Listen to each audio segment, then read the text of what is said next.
As the situation in the country is already known to everyone out there, given the current security state of our country, it is indeed very important at this moment to inform every individual within this country about what is happening and why.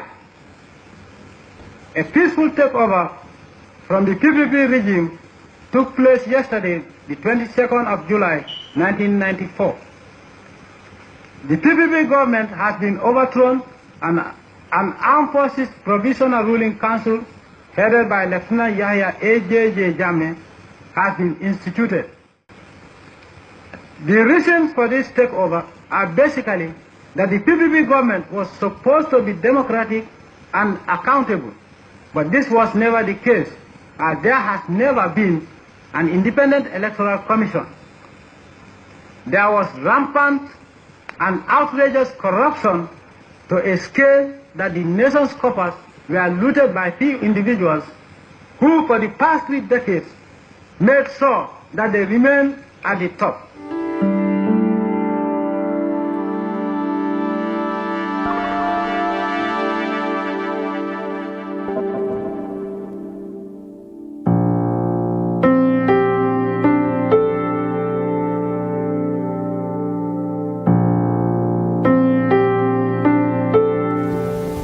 Discipline, corruption, we've talked about these issues over and over and over again. They still seem to be a problem. They are a problem still, based on what you are saying. Did you, at any point in time, underestimate the extent of the problem?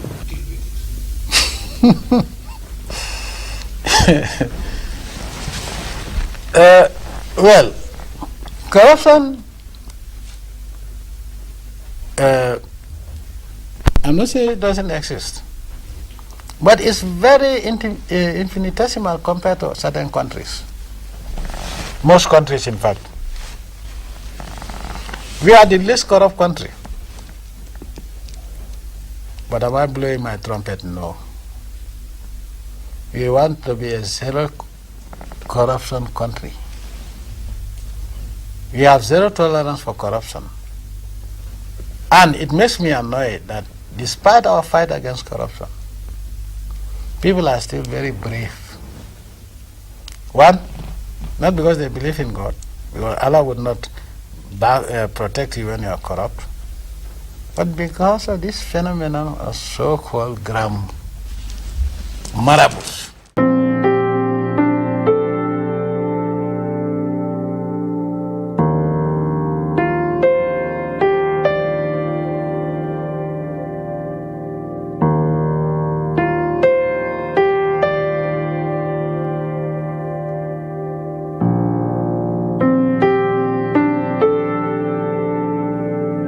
Let's return to the Gambia now. We will hear from one of the hopefuls contesting the presidential election coming up on December the 1st. Adama Barrow is with the United Democratic Party, the UDP. He will be pitted against the incumbent President Yahya Jammeh, who's been in power since 1994. We want change, positive change, positive change. So what? Things are not working in the Gambia. Everything is going backwards. Infrastructure is going down. Human rights, you name it. So definitely it's not going in the right direction. That's why we want change in this country. And for the Gambian voter, what does that change mean? What are you promising exactly? 7 parties have come together. We have a manifesto to take this country forward. In Gambia, we depending on farming in this country here. Farming, agriculture is agriculture. Our main cash crop is groundnut. And farming has not been taken care of for the past years. We want to come and improve on the farming. How much faith do you have in the election system in the Gambia? Well, the field is not very reliable because in Africa, incumbency is always an advantage. But this time around, we believe that the people are ready. And if the people are ready, definitely the change can happen. Here's the thing. The incumbent, President Jammeh, has said that neither coup nor election can remove him.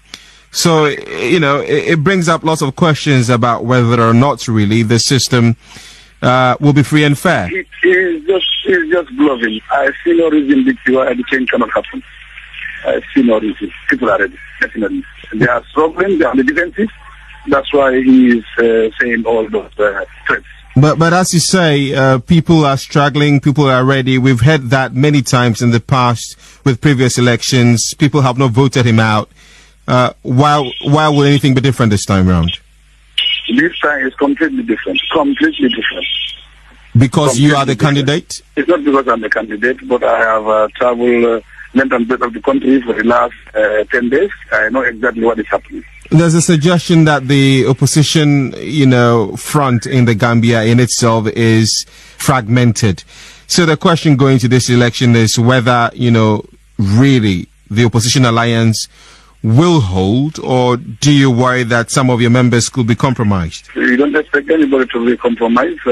We are all committed to change and that binding us together. If you lose the election, what will be your verdict on the voting process? I will not lose.